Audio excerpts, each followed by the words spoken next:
I don't really want to beat around the bush, but it seems like Neo is a blockchain that is tackling a bunch of problems at the same time, where other blockchains are working individually by themselves to tackle these same problems. For example, Chainlink is working on being an oracle, and Filecoin is working on decentralized storage, while Neo is technically solving both of these problems natively. Welcome to Whiteboard Crypto, the #1 YouTube channel for crypto education, and here we explain topics of the cryptocurrency world using analogies, stories, and examples so that you can easily understand them. In this video, we are going to be explaining what Neo is, including how the fancy Byzantine fault tolerance model works, and eventually the tokenomics of the coins so that you can decide if it's a project worth investing in. Neo was actually originally created as a company called AntShares back in 2014 and then was rebranded to Neo in 2017. Neo is one of the earliest big-name public blockchains that is still actively working and delivering according to the roadmap that it set out. With the end goal of adopting the technology for real-world use, Neo developers work closely with regulators, including those in China, which is a big move since China restricts a lot of other cryptocurrencies. Even though it's been called the Chinese Ethereum by some, they are actually working hard at following regulatory policies in many other large countries. Now, let's get into their smart contracts. Neo is similar to Ethereum in the way that it has something called smart contracts. These smart contracts are basically pieces of code that can be submitted to the blockchain, which allows users to create complex financial agreements. For example, we could write a piece of code that says if you give me $10,000 worth of Neo, in the next year, I will pay you back $12,000. We can also write something in code that says for you to accept the loan, you must also be able to use something as collateral so that I can take it if you don't pay. Smart contracts allow loans like this, but they also do a lot more. You can create insurance agreements, you can pay people in the future, and you can even pay 5,000 employees all at once with the click of a button. If you want to learn more about specifically how smart contracts work, we actually have an entire video explaining them, and it actually shows a bunch of examples. Moving on, let's talk about how Neo is different than Ethereum. One of the things that Neo focuses a lot on is branding themselves as more than just a smart contract chain, but instead something called a smart economy chain. This basically means that they have a few other native features that make them unique, including oracles, file storage systems, and digital identity solutions, which these all tie in to creating digitized assets based on a real-world counterpart. The idea of a digitized asset is something on the blockchain that can be pointed back to the real world, such as a painting, a car, a house,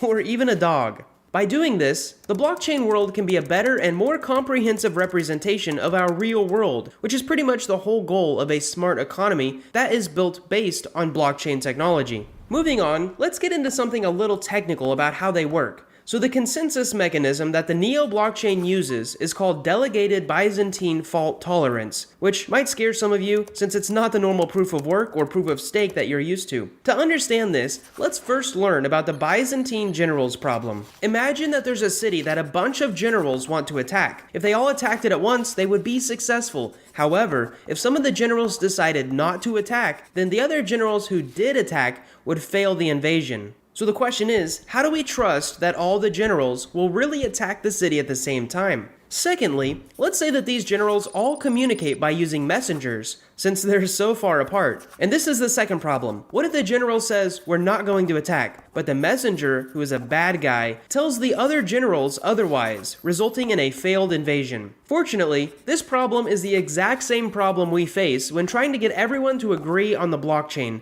and a lot of really smart people have found some solutions. One of the solutions, and specifically the one that Neo uses, is called Delegated Byzantine Fault Tolerance. Now, the first thing that they do, at least with Neo, is that people who hold Neo tokens can vote on representatives, or generals, called delegates. And they are basically trusted people likely to tell the truth about the blockchain. During each block, a random delegate is selected to verify the next block, and then to approve that proposed block, 66% of the other delegates must also approve this block. Now this is a little bit different than proof of stake, where you must actually lock up your coins and then become a validator yourself. There are a few more technical differences, but hopefully this example helps you understand how delegated Byzantine fault tolerance works. We might make an entire video about this later, so click the subscribe button if you're not already a subscriber. It's also worth mentioning that this consensus mechanism has one block finality, which is a fancy way of saying that they are sure your funds are actually yours within one block. One of the newest things about NEO is they actually recently migrated to an entirely new version of the blockchain.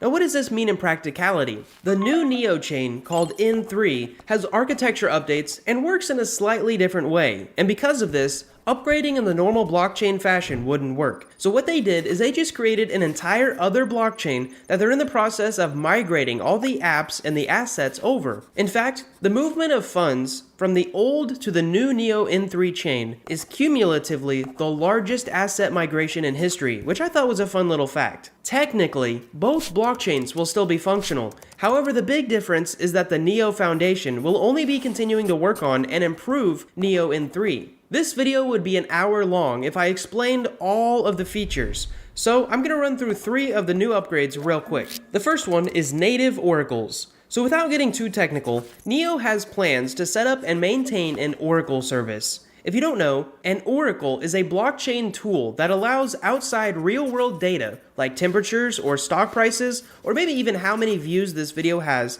to be captured and then referenced on the blockchain. The interesting thing about this feature is that it's all native, meaning that they won't need another blockchain or another system to integrate for this functionality. Next up, we have NEO File Storage. NEO FS is a way to store files, including text, images, and videos using their blockchain technology. It's all anonymous and encrypted, so you don't have to worry about your data becoming leaked or even connected to you personally. Theoretically, this architecture could allow you to host an entirely decentralized website, where you could also safely store all of your backup files. Now, like I said in the beginning of this video, there are entire blockchains attempting to create a solution to this, so I thought it was worth mentioning. Lastly is NEO Name Service. Similar to how Ethereum has ENS, which is a domain service, it's basically a fancy way of saying it turns your nasty wallet address into a simple and clean name that you can easily tell your friends. One big thing to note about NEO is they actually have a second token. The NEO blockchain is similar to VeChain in the sense that it comes with a 2-token pair. One is the native coin of the blockchain, while the other represents gas. Now, similar to how you can own a car, but to do something with that car you need gas,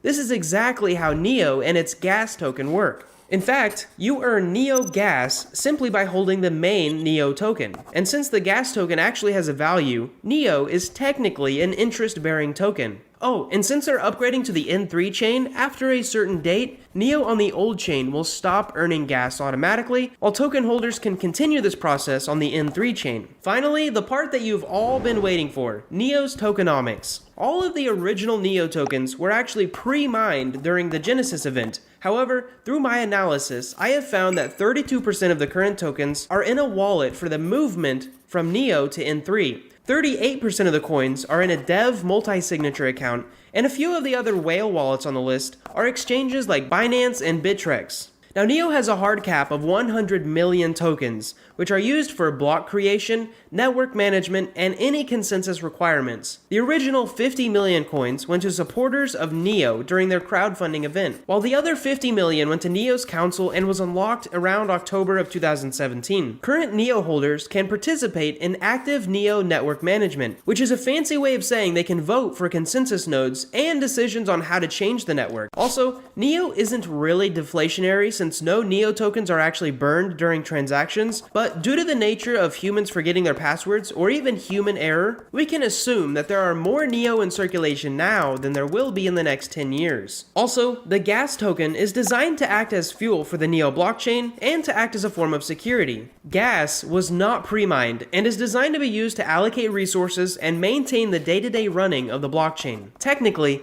gas is also used to reward users who maintain the NEO blockchain. Speaking of governance, the way that the gas tokens work is each block, 5 new gas tokens are minted. 10% of these tokens go to all the NEO holders. Another 10% goes to the committee, and the rest goes to all the voters who approved the block. Also, to understand the difference of gas and NEO, NEO is used specifically for governance, while gas is used for transaction fees.